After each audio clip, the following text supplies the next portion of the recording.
I caught my wife selling herself for business deals, she called it. Survival. I called it a perfect reason to wipe them both off the map. 8 years is a long time to build a life with someone. 8 years of morning kisses, shared dreams, and the comfortable silence that comes when you truly know another person. That's what I had with Sam, or at least what I thought I had. I live in my father's old house in the Seattle suburbs, a cozy place with worn wooden floors and large windows that let in just enough light to code. As a freelance programmer, I've turned the spare bedroom into my office where I spend most days in peaceful solitude writing code for clients who appreciate my attention to detail. I'm not the type to make waves steady. Reliable Alex Parker, the guy who remembers anniversaries and calls his mother every Sunday. Sam is my opposite.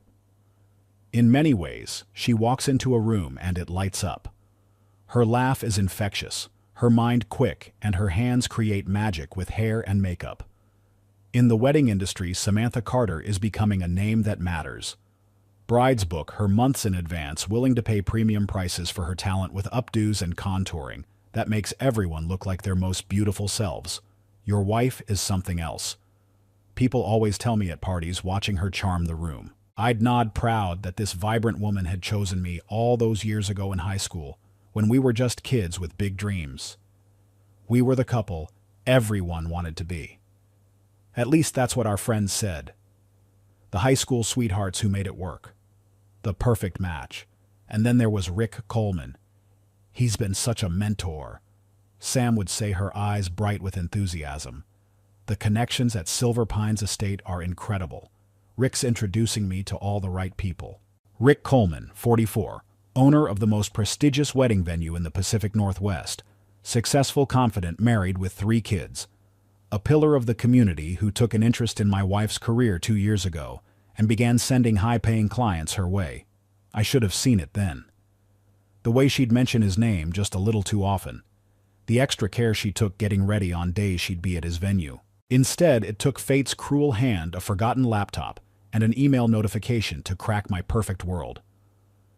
It was a December afternoon, cold rain tapping against the windows. Sam had rushed out to her gym session, leaving her laptop open on the kitchen counter. The ping was subtle, but in the quiet house it caught my attention. Keep it secret. You were amazing. The subject line glowed on the screen sender, Rick Coleman. I stood frozen, telling myself not to look. Then my finger moved of its own accord, opening the email. The message was brief, professional enough on the surface. Something about a client being thrilled with her work, but it ended with words that lodged in my chest like shards of ice. Still can't stop thinking about last night. My hands trembled as I closed the laptop. There could be explanations, I told myself. A late consultation, a successful event. But the knot in my stomach told a different story. After that day, I couldn't unsee the patterns. The emergency client calls that always came in the evening. The shopping bags from stores I knew we couldn't afford. The way she'd head straight for the shower when she got home late, washing away a perfume I didn't recognize. Had to change my passwords. She said casually one night when I mentioned I couldn't access her cloud photos to find a picture we needed. Just better security for client information. Then came Christmas morning. Among the gifts from family and friends was a small package wrapped in silver paper. From Santa, read the tag in unfamiliar handwriting. Inside was a white gold Cartier bracelet that I knew would cost several months of my salary. Some of the brides pitched in, she explained, not quite meeting my eyes. A thank you for saving their weddings. I watched her face carefully, the flicker of tension, the slightly too bright smile. 8 years of knowing someone teaches you their tells. That night, after she fell asleep, I started researching Reddit threads about infidelity signs. Forums where betrayed spouses shared their stories. Each bullet point was like a checkmark against my marriage. My stomach churned as I ordered small cameras, audio recorders, and a GPS tracker using a new PayPal account she couldn't access. Just upgrading our fire alarm system. I told her when the packages arrived. She barely looked up from her phone. I placed the book, Being a Better Husband, prominently on our coffee table and watched her expression when she noticed it. A brief flash of guilt quickly masked with a kiss on my cheek. The evidence piled up slowly but steadily. A second phone discovered in the lining of her purse when I was looking for car keys. credit card statements showing charges at lingerie stores and restaurants I'd never been to, and most telling her sudden need for reassurance. "You trust me, don't you?" she'd ask out of nowhere, her eyes searching mine. I'd never given her reason to think I didn't. Until now, I installed a recorder under her car seat, set up a secure encrypted file on my work computer, recorded a conversation where I casually asked about fidelity and commitment, storing away her earnest promises like ammunition. When I finally checked the car recording after its test run, I heard Rick's voice through the speakers. "Don't worry, my wife won't find out. See you tomorrow night, same room." My heart hammered wildly against my ribs. I had stepped into a dangerous game, but I had no idea just how deep this betrayal really went. Over the next few weeks, I became a ghost in my own home, watching, listening, gathering evidence of my wife's betrayal. Each new recording brought fresh pain, but I forced myself to listen. I needed the full truth. The first bombshell came from Sam's car. I'd captured a heated conversation between her and Rick that made my blood run cold. "Are you crazy sending gifts to my house?" Sam's voice was tense, angry. The bracelet was too much, Alex noticed. Rick's laugh was the sound of a man who enjoyed playing with fire. "You've been enjoying plenty of my gifts, sweetheart. Getting cold feet now." "This isn't funny, Rick. If he finds out..." "He won't if you're careful. Delete our texts, clear your browser history, and keep your husband happy. You know, in bed. That's all men really care about anyway." There was a pause, and I could hear Sam's breathing, nervous, uncertain. But then came the words that gutted me. "Fine, same hotel tomorrow night, but we need to be more careful." I sat in my dark office, hands trembling over the keyboard. 8 years of marriage, and I'd never truly known the woman I slept beside every night. But Sam's betrayal wasn't a solo act. The next recording revealed a co-conspirator. Bev Simmons, Sam's so-called best friend. The same woman who'd been in our wedding party, who brought us casseroles when I was sick last year, who hugged me at cookouts and called me brother. "I think Alex suspects something." Sam was sobbing quietly into the phone. "He's been looking at me differently." "Pull yourself together." Bev's voice was cold, calculating. "Just keep being affectionate, sleep with him regularly. Men are simple creatures. Keep their stomachs full and their balls empty, and they'll ignore anything." They both laughed, and Bev continued. "Remember when you stayed overnight with Rick at that conference? I called Alex myself to chat about random bullshit just to make sure he wasn't suspicious. He trusts me completely." I remembered that call. Bev asking about my programming project, talking about Tom's promotion, mentioning in passing that Sam was networking like crazy at the conference. I'd thanked her for being such a good friend to us both. The realization that Bev was actively helping Sam cheat hit me like a physical blow. Every double date, every friendly get-together, all while she knew. All while she helped, I needed professional assistance. The lawyer I consulted was a stone-faced woman with 20 years of divorce proceedings under her belt. "If you want a swift, favorable outcome, you need irrefutable evidence," she told me after hearing my story. "I recommend hiring a private investigator to supplement what you've gathered. And open a separate credit card immediately. You'll need financial independence." The PI was worth every penny. Within days, he sent me GPS data showing Sam's car stopping at jewelry stores before heading to hotels. Not just the luxury spot downtown, but cheap motels on the outskirts where no one would recognize her. "She's using a credit card that's not in her name," he noted in his report. After some digging, we confirmed it was a corporate card from Silver Pines Estate, Rick's company. My wife wasn't just cheating. She was being kept. Small discoveries kept piling up. While Sam was showering one evening, I searched her makeup drawer and found a Mont Blanc fountain pen engraved with Rick Coleman tucked behind her eyeshadow palettes, an intimate gift that couldn't be explained away as professional. I switched tactics, playing psychological warfare. I started bringing home flowers, suggesting date nights, being the attentive husband I'd always been. Sam seemed confused at first, then relieved, thinking her secret was still safe. One night over dinner at her favorite restaurant, she reached for my hand across the table. "You're the best husband, you know that." She said, her eyes not quite meeting mine. I smiled, thinking of Bev's words about keeping men happy. "I just want you to be happy, babe," I replied, watching her shift uncomfortably. The PI's photos arrived in secured emails.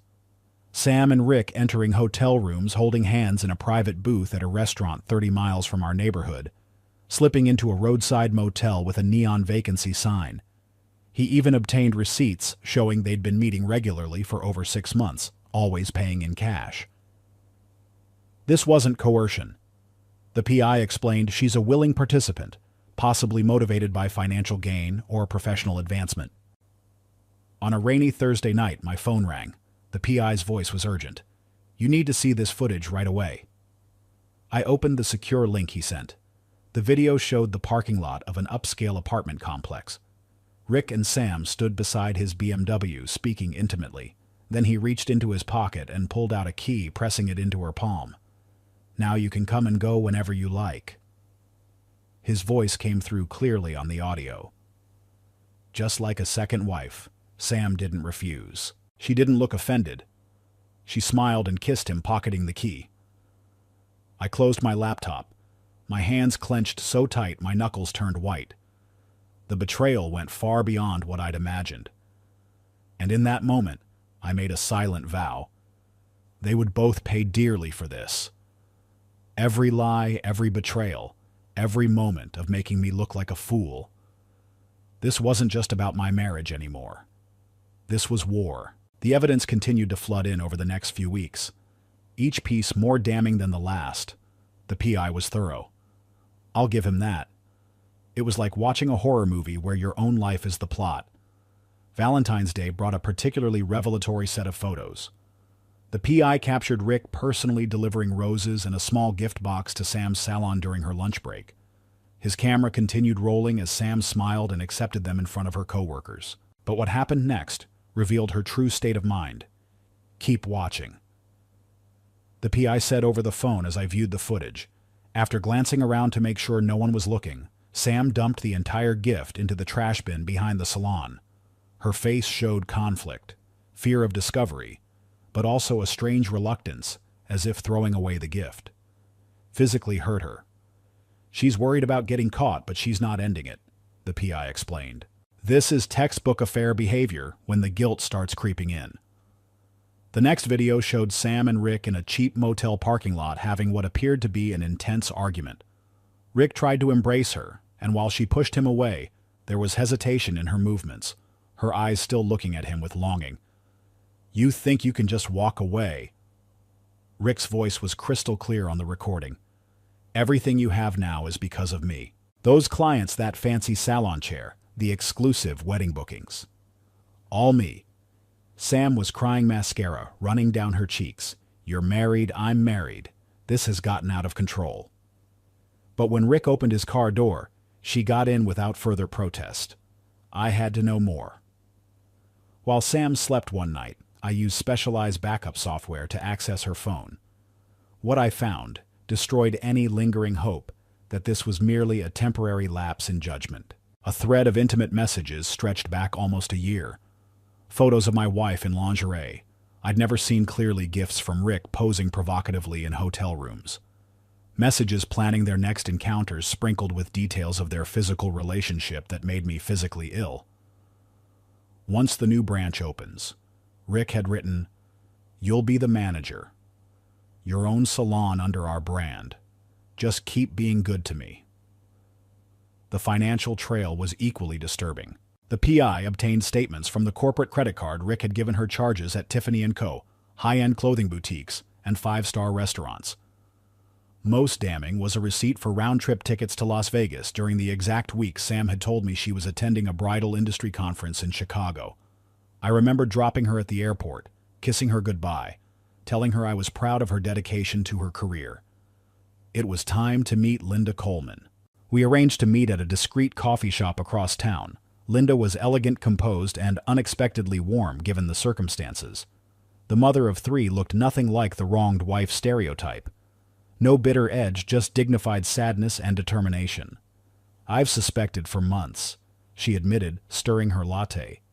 "Rick's done this before when I was pregnant with our youngest, but I never had concrete proof until you contacted me." She pulled out her phone. "I think you should see this. Our home security camera captured this on New Year's Eve, while the kids and I were in Orlando visiting my parents. The footage showed Rick leading Sam through the front door of the Coleman family home. Sam was laughing completely at ease in another woman's house. She turned at the threshold, welcoming Rick's kiss, her arms wrapping around his neck possessively. "Some victim of coercion," I muttered. Linda's eyes hardened. "I don't need to save face for him anymore. If you need an ally in this mess, I'm your girl." As if I needed more fuel for my rage, my home recording system captured a late-night call between Sam and Bev that revealed just how calculated their betrayal was. "Keep milking Rick for all he's worth." Bev advised coldly. "When he eventually gets bored, you'll still have Alex to fall back on. Don't be stupid enough to let go of either meal ticket." She laughed, then a harsh sound that made my skin crawl. "Tom's clueless walking around with those horns on his head and not even knowing it. Men are such predictable idiots." In that moment, I decided that my revenge wouldn't just target Sam and Rick Bev. Simmons had earned her own special place in my plan. Anyone who participated in making a fool of me would pay their fair share. I was compiling all this evidence, meticulously organizing it for maximum impact, when Linda texted me late one night. It was a screenshot of a message Rick had sent Sam. "My wife suspects something, but I'll handle it. If necessary, I'm ready to divorce her for you." I stared at those words, a cold smile spreading across my face. With that single text, they had dug their own graves without even realizing it. The pieces were falling into place. My lawyer was preparing the divorce papers. The PI had assembled a devastating dossier of evidence. Linda was ready to coordinate our moves for maximum effect. For months, I'd been the oblivious husband, the joke in their private conversations, but they'd severely underestimated who they were dealing with. They thought I was a pushover. The reliable, predictable Alex who would never catch on, never fight back. They were about to learn how wrong they were. Linda, my lawyer, and I met at a private room in a downtown restaurant to coordinate our attack. We spread our evidence across the table: photos, credit card statements, text messages, and security footage, creating a devastating mosaic of betrayal. "This is more than enough," my lawyer said, her eyes calculating as she organized the papers into neat piles. "With this evidence, we can ensure you receive a favorable settlement, and we can certainly pursue additional claims against Mr. Coleman for alienation of affection, given the state laws here." Linda nodded, her elegant fingers tracing the edge of a particularly damning photo of her husband, kissing my wife. "Timing is everything. I'll file for divorce immediately after Rick is exposed at the charity event. He'll be off balance, unable to hide assets or prepare a defense. And I'll have Sam served at her salon," I added, "where everyone can see." My lawyer smiled thinly. "I've prepared separate suits against Mr. Coleman for misuse of corporate funds and intentional infliction of emotional distress. He won't just lose his marriage, he'll potentially lose his company." We synchronized our watches like soldiers preparing for battle. Every move was calculated, every contingency planned for. This wasn't just revenge, it was justice, cold, precise, and absolute.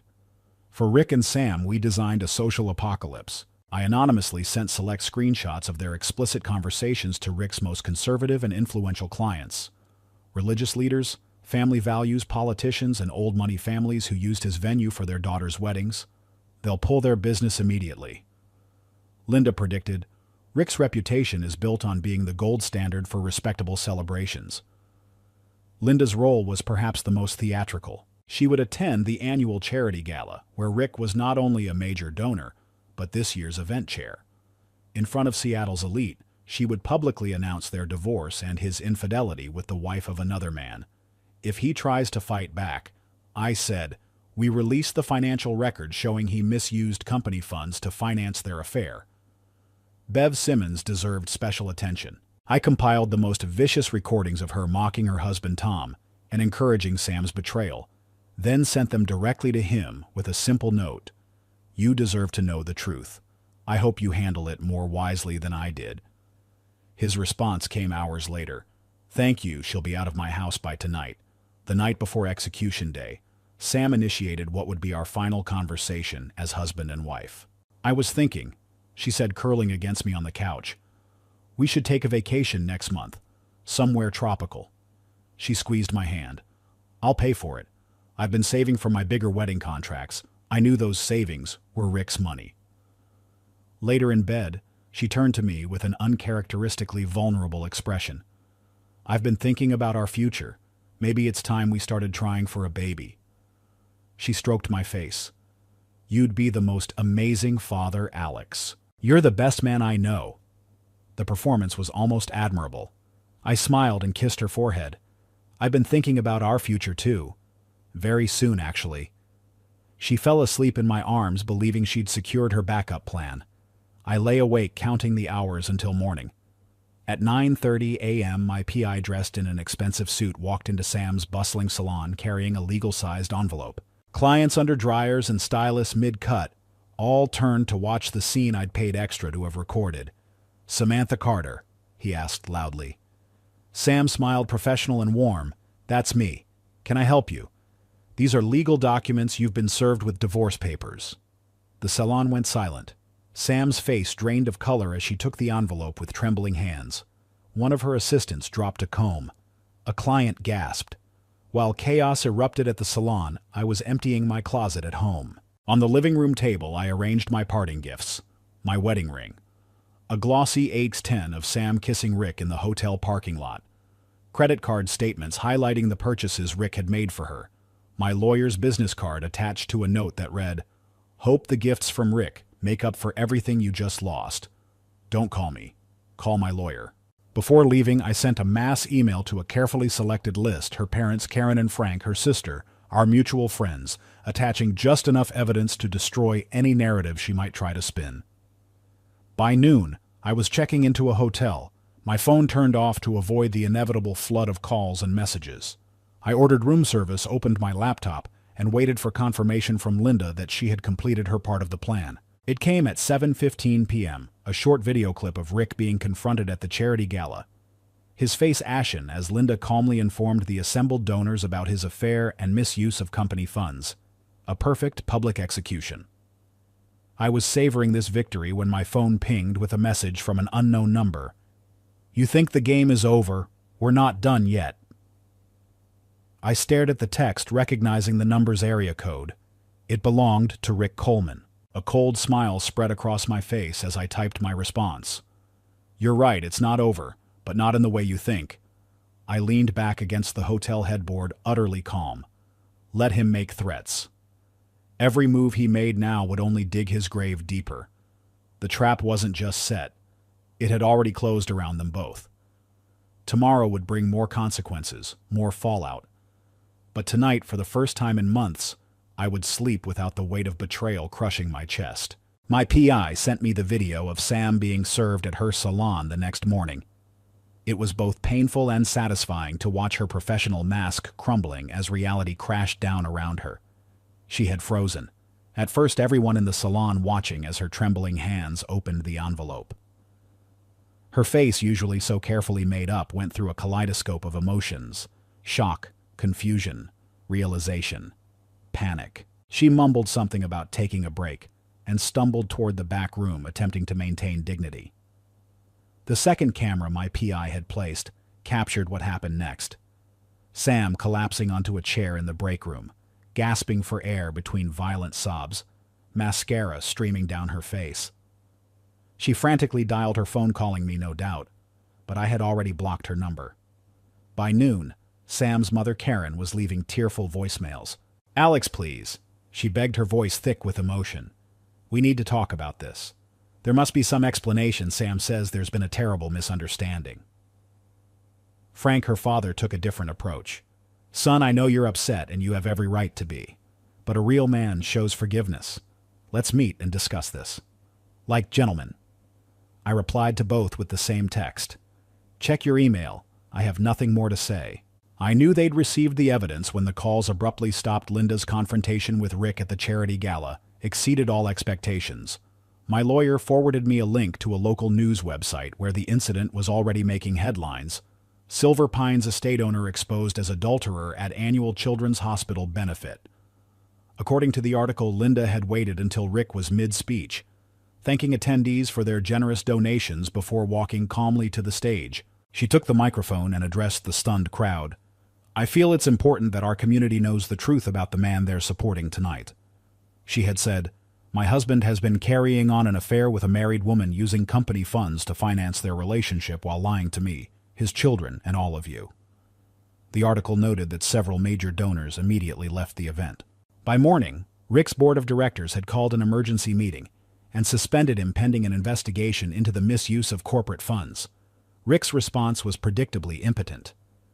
He sent me a series of increasingly desperate texts. "You think you've won? I have money lawyers, I'll bury you. You're nothing but a pathetic coder who couldn't satisfy his wife. I'll make sure you never work in this state again." I forwarded each message to my lawyer, and Linda building the harassment case against him while watching his life implode in real time. Tom Simmons, Bev's husband, proved to be a man of decisive action.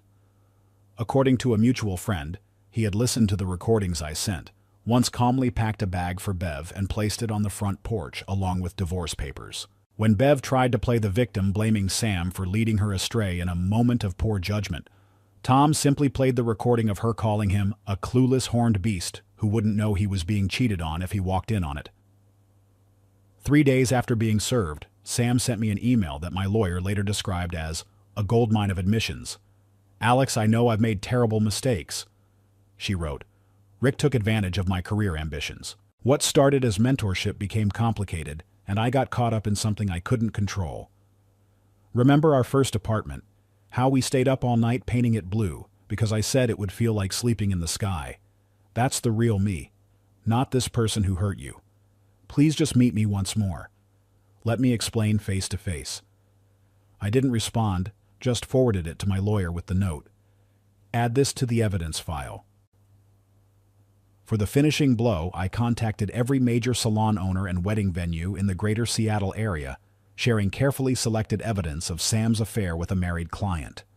In an industry built on trust and reputation, particularly around sacred events like weddings, this was professional suicide.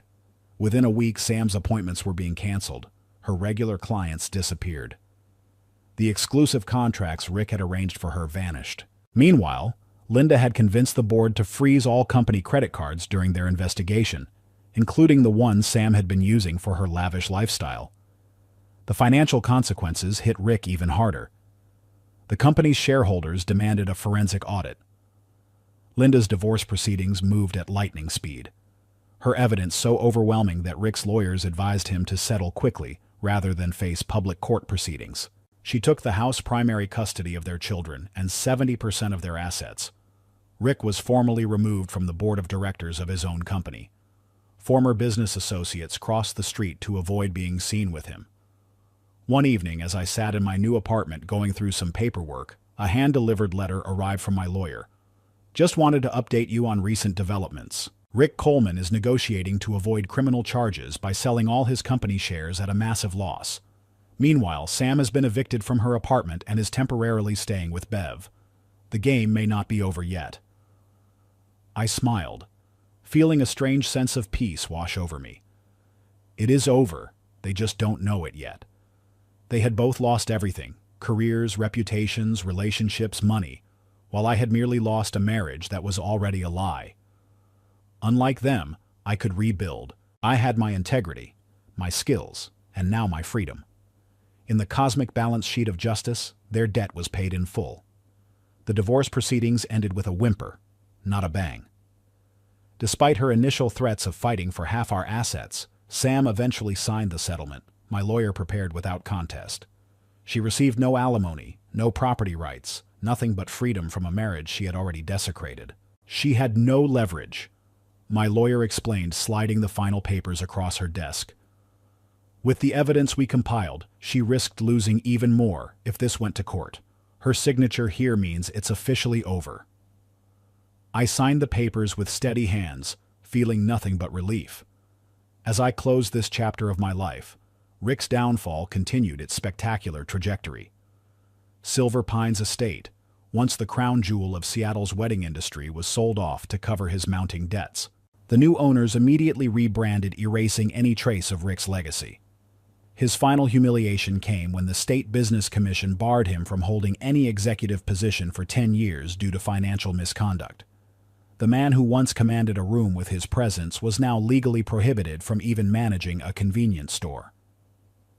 In a move that delighted me, Linda used a portion of her divorce settlement to establish a foundation for women affected by workplace abuse. The first fundraising gala was held at the rebranded former Silver Pines estate, a perfect slap in Rick's face that made headlines in local society pages. Bev Simmons found herself a pariah in our social circle. As word spread about her role in facilitating Sam's affair and her callous betrayal of her own husband friends, began declining her calls and uninviting her from gatherings.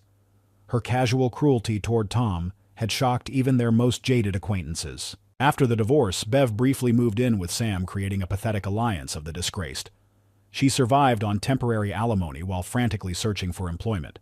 Her references suddenly unavailable, and her networking contacts mysteriously busy. Whenever she called, Sam's fall was perhaps the most dramatic. Her career in the wedding industry, built largely on Rick's connections, collapsed overnight.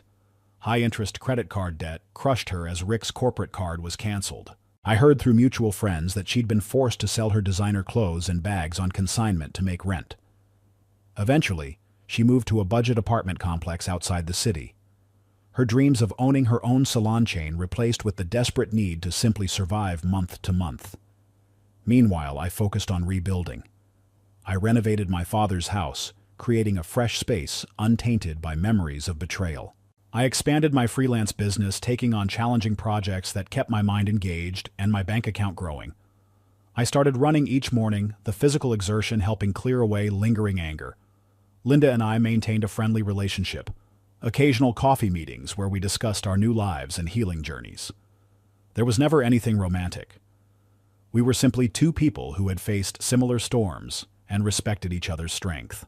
"We should start a support group," she joked once, "for people who turned catastrophe into opportunity."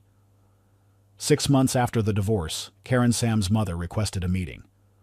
We sat across from each other at a quiet cafe, her face lined with new wrinkles, her eyes heavy with the weight of her daughter's choices. "I'm sorry," she said, stirring her untouched coffee. "I should have seen who she was becoming. Maybe I could have stopped this somehow." I shook my head. No one can save someone who doesn't want to save themselves. She tried to suggest a meeting, some form of reconciliation where Sam could apologize personally. I politely, but firmly declined. Some bridges aren't meant to be rebuilt once burned. 1 year after the day I'd been served Sam's divorce papers, I organized a small celebration with friends who had stood by me throughout the ordeal. We gathered at my renovated home, drinking good whiskey and celebrating not just survival but revival. Jim, my oldest friend, raised his glass. "Not everyone could get back up after a fall like that, but you didn't just get back up, you made those bastards kneel." I smiled, feeling genuine lightness for the first time in so long. The weight that had pressed against my chest for months had finally lifted completely. Later that week, I ran into Sam at a grocery store. She was wearing a red vest with the store logo, arranging produce with mechanical efficiency. When she saw me, she froze, her face a mask of shame and regret. She quickly looked away, pretending to be absorbed in aligning apples. I continued past without a word, feeling nothing but a distant pity. That same day, I heard Rick was working as a sales associate at a struggling office supply company, his commission-based salary barely covering child support payments. His former business associates crossed the street to avoid having to speak with him. As for Bev, she'd become entangled in a civil suit for defrauding a new boyfriend out of several $1,000s, apparently unable to survive without manipulating someone. That night, I stood on my back porch looking up at the peaceful night sky. In my hand, I held the last physical remnant of my marriage, a gold wedding band, and an old photo I'd kept hidden in a drawer. I dropped them into a small metal trash can and struck a match, watching the flames consume the photo while the gold began to tarnish in the heat. Betrayal taught me how to become the strongest version of myself, I whispered to the night air, and now I'm free. As the last embers died, I felt an almost perfect sense of completion. The story had reached its rightful end. The villains had fallen. Justice had been served, and I had emerged not just intact, but improved. Never believe that forgiveness is an obligation. Some people deserve nothing but to be forgotten and to fade away.